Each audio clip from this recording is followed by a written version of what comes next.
तो चलिए शुरू करते हैं। पहला समूह है मेहनत और परिश्रम से जुड़े शब्दों का, 12 से 19 तक। पहला शब्द है एसिडुअस। एसिडुअस। हाँ, एसिडुअस इसका मतलब है मेहनती या परिश्रमी। और इसे याद रखने की जो ट्रिक स्रोत में दी है वो थोड़ी अनोखी है। अस यानी गधा प्लस 10। 10। हाँ, मतलब 10 गधों के बराबर काम करने वाला व्यक्ति वो मेहनती होता है। ये स्रोत की अपनी कल्पना है। अच्छा, 10 गधों जितनी मेहनत, दिलचस्प है। अगला है डिलिजेंट। डिलिजेंट। हाँ, डिलिजेंट इसका मतलब भी वही है, मेहनती। और इसकी ट्रिक है दिलीजेंट्स। यानी दिल्ली के जेंट्स, दिल्ली के मर्द। स्रोत के हिसाब से वो बहुत मेहनती होते हैं। ये एक तरह का लोकलाइज्ड निमोनिक है। समझ गया, स्थानीय कनेक्शन। इसी तरह लेबोरियस, इंडस्ट्रियस, टॉयल, सेड्यूलस, पेनस्टेकिंग और इंडिफैटिगेबल भी हैं। ये सब भी तो कड़ी मेहनत से ही जुड़े हैं। इनके ट्रिक्स क्या हैं स्रोत में? जी, तो लेबोरियस को लेबर मतलब मजदूर से याद रखने को कहा गया है, जो मेहनती होते हैं। सीधा है। हाँ, इंडस्ट्रियस को इंडस्ट्रीज, उद्योगों में काम करने वालों से, वो भी मेहनती। ठीक। टॉयल के लिए स्रोत का सुझाव थोड़ा अलग है। टॉयलेट साफ करने में कठिन परिश्रम लगता है, उससे जोड़कर। थोड़ा अजीब है पर शायद यादगार हो। शायद। फिर है शेड्यूलस। इसे शेड्यूल बनाकर पढ़ने वाले मेहनती छात्रों से जोड़ा गया है। ये लॉजिकल लगता है। हाँ, और पेन स्टेकिंग के लिए है पेन यानी दर्द प्लस स्टेट, मतलब परिश्रमी लोगों को मेहनत करके दर्द हो जाता है। पेनस्टेकिंग, दर्द सहकर काम करना। ठीक है। और आखिर में इंडेफिटिगेबल, इसका मतलब है अथक। स्रोत इसे तोड़कर याद करने को कहता है। इन मतलब नॉट नहीं, प्लस फटीग मतलब थकान, तो जो कभी ना थके। Not plus fatigue, indefatigable. बढ़िया। तो यहां तक हमने देखे मेहनत वाले शब्द। अब दूसरे समूह पर आते हैं जो ठीक उल्टा है, घृणा या नफरत, हेट से जुड़े शब्द, 20 से 23 तक। पहला है अभोर। अभोर। जी, अभोर मतलब है घृणा करना। और स्रोत में इसे याद रखने के लिए एक खास शब्द संयोजन इस्तेमाल किया गया है, अब प्लस होर। ये पूरी तरह से स्रोत का सुझाव है, शब्द को घृणा के भाव से जोड़ने के लिए। समझ गया, इस स्रोत की अपनी व्याख्या है। अगला है लोथ। लोध। हाँ, लोथ इसका मतलब भी घृणा करना ही है। स्रोत कहता है इसकी ट्रिक आसान है। लोथ शब्द के अंदर ही हेट छुपा है, अगर आप अक्षरों को देखें। LOATHE HATE। अच्छा, हाँ, अक्षरों में ही है। ये तो स्मार्ट है। जी, और आखिर में है डिटेस्ट और अबॉमिनेबल। डिटेस्ट। डिटेस्ट का मतलब भी घृणा करना। स्रोत की ट्रिक है डे प्लस टेस्ट, मतलब अगर टीचर रोज रोज टेस्ट लेगा तो बच्चे उससे घृणा करने लगेंगे। हाँ हाँ, ये तो स्कूल के दिनों की याद दिला दी। ठीक है, और अबॉमिनेबल। अबॉमिनेबल। अबॉमिनेबल का मतलब है घृणास्पद, बहुत बुरा। इसके लिए स्रोत की ट्रिक है अ प्लस मीना प्लस एबल। मीना। हाँ, एक काल्पनिक नाम। अब मीना इतनी सक्षम, एबल हो गई है कि उसका व्यवहार घृणास्पद हो गया है। यह एक कहानी जैसी ट्रिक है। तो नंबर 24, अवर्जन, एवर्जन इसका मतलब बताया गया है घृणा या नापसंद करना। डिसलाइक। हाँ। और इसे याद रखने का तरीका बड़ा मजेदार है। वन वर्जन से ही घृणा है चाइनीज वर्जन। दिलचस्प, मतलब एक खास चीज से जोड़ दिया। अगला भी कुछ ऐसा ही है, एंटीपैथी। एंटीपैथी इसका मतलब भी घृणा ही है। हाँ, और इसका निमोनिक है आंटी की अपने पति से विपरीत फीलिंग से घृणा है। रिश्तों वाली बात आ गई यहाँ। जी। इसी घृणा थीम में अगला है डिस्पाइज। डिस्पाइज मतलब तिरस्कार करना। और इसका निमोनिक स्रोत में है देश पैसे। देश पैसे हम्म कैसे? हाँ, मतलब आगे समझाया है, पाकिस्तान देश के पास पैसे नहीं, क्योंकि सब उससे घृणा करते हैं। या ये अगला है ऑडियस। ओडियस घृणित। इसका निमोनिक है ऑडियो में हमें ज्यादा ऑडियो से घृणा होती है। यह सुनने के अनुभव से जुड़ा है, बना अलग अलग चीजों का इस्तेमाल कर रहे हैं। और एक और घृणा वाला शब्द रैंकर। रैंकर मतलब घृणा या कह लें दुश्मनी। निमोनिक टॉप रैंकर से सब घृणा करते हैं। हाँ, ये शायद वो प्रतिस्पर्धा वाली भावना से जोड़ा गया है। लगता तो यही है। फिर है रिपेल। रिपेल इसका मतलब भी वही है, घृणा करना या पीछे हटाना। जी। इसका निमोनिक थोड़ा समसामयिक है, राफेल डील पर सबको सरकार से घृणा होने लगी। देखिए, फिर से एक राजनीतिक घटना का जिक्र है। जैसा हमने पहले कहा, ये सिर्फ याद करने के तरीके हैं, तथ्य नहीं। बिल्कुल। अच्छा, इस घृणा समूह का आखिरी शब्द है नॉशियस। नॉशियस घृणास्पद, जिससे मतली आए। हाँ। निमोनिक, नॉटी, हमें नॉटी मतलब जुकाम से घृणा होने लगी है। इसे शारीरिक तकलीफ से जोड़ दिया। तो देखिए, एक ही भाव घृणा के लिए कितने अलग अलग तरह के निमोनिक्स हैं। कोई चीज, कोई रिश्ता, राजनीति, अनुभव। सही कहा। अब थोड़ा विषय बदलते हैं। शब्द 31 अबॉर्टिव। अबॉर्टिव मतलब असफल। जी, असफल। इसका निमोनिक है अब और टीवी मत देखना वरना असफल हो जाओगे। ये तो सीधी सी सलाह है। हाँ, एक आम सी चेतावनी है। आगे है एजाइल। अजाइल मतलब फुर्तीला। निमोनिक एज गिल्ली, गिलक्रिस्ट विकेटों के पीछे बहुत फुर्तीला था। अच्छा, क्रिकेट से? ये तो जो क्रिकेट देखते हैं उनके लिए आसान होगा याद रखना। हाँ, शायद। अगला है स्नैग मतलब बाधा डालना या कोई रुकावट। जी, बाधा। निमोनिक नाग सबके रास्ते में बाधा डालता है। ये एक जीव के उसके व्यवहार की आम धारणा से जोड़ दिया। सरल है ये। फिर है अबेश मतलब शर्मिंदा करना। हाँ। इसका निमोनिक थोड़ा फिल्मी है। अभिषेक व ऐश्वर्या की शादी की बात सुनकर सलमान शर्मिंदा हो गया। अच्छा, बॉलीवुड का कनेक्शन। स्रोत ने मतलब हर तरह के रेफरेंस इस्तेमाल किए हैं। लगता तो यही है। अगला 35 आर्केन मतलब गुप्त या रहस्यमयी। जी, सीक्रेट। निमोनिक अरे कान में बोए, ये सीक्रेट बात है। ये तो बहुत स्वाभाविक है। हाँ, ये तो रोज की बातचीत जैसा ही है। कान में बोलना मतलब गुप्त बात। और आज का आखिरी शब्द 36 एब्सकॉन्ड मतलब भाग जाना। हाँ, खासकर कानून से बचकर। इसका निमोनिक है अब 1 सेकंड में कांड करके भाग जाते हैं। मतलब किसी गलत काम से जोड़कर भागने को समझाया है। तो ये थे शब्द संख्या। तब हम देखेंगे शब्द संख्या 37 से 60 तक, उनके हिंदी अर्थ और हाँ, वो याद रखने वाले मजेदार तरीके, मेमोनिक्स। बिल्कुल। तो शुरू करें? हाँ, चलिए तो खोलते हैं पिटारा। पहला शब्द है 37 एक्सेलरेट।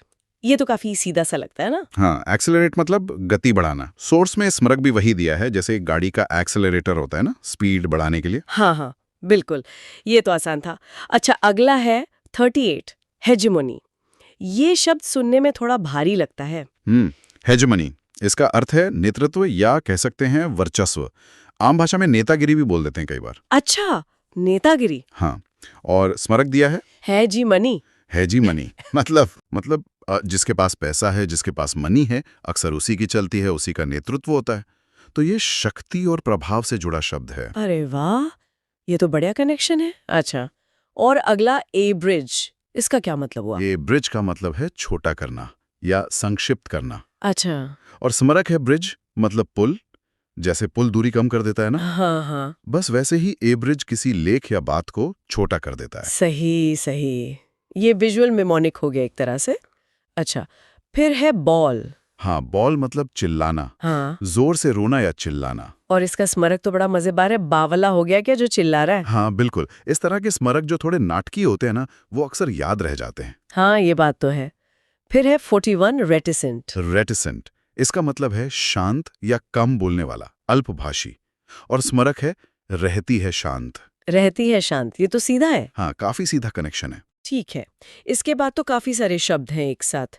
43 एग्जैस्परेट। हाँ, गुस्सा दिलाना। 44 वैनिश। गायब होना। जी। 45 स्प्लेड। फैलाना। हाँ, फैलाना या फैला हुआ। 46 स्वेल्टरिंग, ये गर्मी से जुड़ा है। बिल्कुल, बहुत गर्म तपता हुआ, जैसे आजकल मौसम है। हाँ, सही कहा।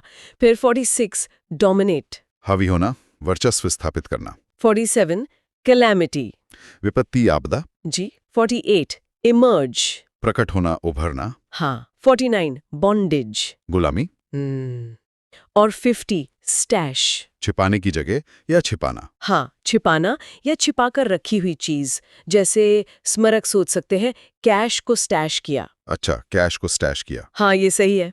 ये शब्द काफी अलग अलग तरह के हैं। हाँ, ये रोजमर्रा की बातचीत और थोड़ी फॉर्मल भाषा दोनों में काम आ सकते हैं। और देखिए कैसे कुछ शब्द एक दूसरे से जुड़े हैं, जैसे वैनिश और इमर्ज एक तरह से विपरीत हैं। हाँ, गायब होना और प्रकट होना। और डोमिनेट और बॉन्डेज ये शक्ति के समीकरणों से जुड़े हैं। ये गौर करने वाली बात है। अच्छा, अब आते हैं उस ग्रुप पर जिसका आपने जिक्र किया था, चिड़चिड़ा होने के इतने सारे तरीके। हाँ बिल्कुल, ये भाषा की समृद्धि दिखाता है। देखिए, शब्द 51 से लेकर 60 तक लगभग सबका मतलब चिड़चिड़ा या उससे मिलता जुलता ही है। 10 शब्द लगभग एक ही मतलब के। कौन कौन से हैं? हाँ, तो लिस्ट में है 51 कर्मजन, 52 ग्रम्पी, 53 कोलेरिक, 54 पेचुलेंट, 55 इरासेबल, 56 सर्ली, 57 कैंटैंकरस, ये झगड़ालू भी हो सकता है। अच्छा, झगड़ालू चिड़चिड़ा। हाँ, फिर 58 क्रॉचिटी, 59 क्रैब्ड और 60 पीविश। बाप रे, 10 शब्द।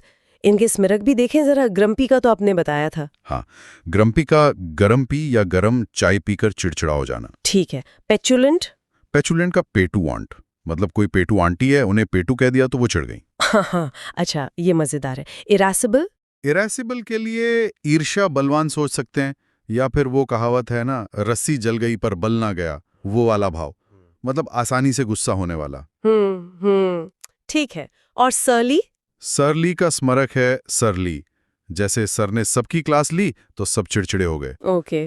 कैंटैंकरस, ये थोड़ा मुश्किल लग रहा है। हाँ, इसका स्मरक थोड़ा अजीब है। कैन प्लस टैंकर प्लस अस, जैसे कैंटर या टैंकर चलाने वाले झगड़ालू होते हैं, ऐसा कुछ जोड़कर। अच्छा, ठीक है। क्रॉचिटी? क्रॉचिटी को जोड़ा है क्रो कौवा प्लस चींटी ची, कौवे की कर्कश आवाज सुनकर होने वाली चिड़चिड़ाहट। सही। क्रैब्ड, ये केकड़े से है। हाँ, क्रैब मतलब केकड़े जैसा स्वभाव, या स्मरक है बेड पर क्रैब आने पर चिड़चिड़ा होना। और आखिरी? पीविश पीविश का विष पीकर, जैसे विष पीकर आदमी चिड़चिड़ा हो जाता है। वाह, ये स्मरक तो काफी कल्पनाशील है। कर्मजन और चोलेरिक के शायद उतने सीधे नहीं लगे। हाँ, कर्मजन का कर मुझे दंड जैसा कुछ, और कोलेरिक का कालरा या गुस्से वाला से जुड़ा है। हो सकता है ये थोड़े कम सहज हों। पर ये देखना दिलचस्प है कि एक ही भाव के लिए इतने सारे शब्द। हाँ, यही तो भाषा की खूबी है। शब्द संख्या 61 से 75 पर बात करने वाले हैं। नमस्कार। हमारा इरादा है इन शब्दों को और खासकर इन्हें याद रखने की जो तरकीबें दी हैं, निमोनिक्स, उनको जरा गहराई से समझना। हाँ बिल्कुल, देखते हैं कि सोर्स में किस तरह की रचनात्मक तरकीबें सुझाई गई हैं। ये सीखने वालों के लिए काफी उपयोगी हो सकता है। हाँ, खास तौर पर जब एक जैसे मतलब वाले कई शब्द एक साथ आ जाते हैं। जैसे यहाँ पहला ग्रुप है चिड़चिड़ेपन से जुड़े शब्दों का। बिल्कुल, जैसे पहला है 61 स्प्लेनेटिक। हाँ, स्प्लेनेटिक मतलब इरिटेबल, चिड़चिड़ा। और इसकी तरकीब दी है एसपी लेने आए तो वो चिड़चिड़ा हो गया। अच्छा, जैसे कोई पुलिस सुपरिंटेंडेंट से कुछ मांगने गया हो और वो नाराज हो गए, ये एक तरह की कहानी बना देता है मन में। सही कहा, एक विजुअल सीन जैसा। और ऐसी अजीब या थोड़ी नाटकीय तस्वीरें अक्सर याद रह जाती है ना? हाँ बिल्कुल। इसी तरह का भाव अगले शब्द में भी है, स्नैपिश नंबर 62, मतलब बैड टेम्पर्ड या वही चिड़चिड़ा। और इसकी तरकीब? इसकी तरकीब है कि अनाप शनाप बोलने वाले का अगर आप स्नैप मतलब फोटो खींचेंगे तो वो चिड़चिड़ा हो जाएगा। अरे वाह, इसे फोटोग्राफी से जोड़ दिया, दिलचस्प है। हाँ, फिर है वॉस्पिश 63, ये भी बैड टेम्पर्ड। और इसकी तरकीब?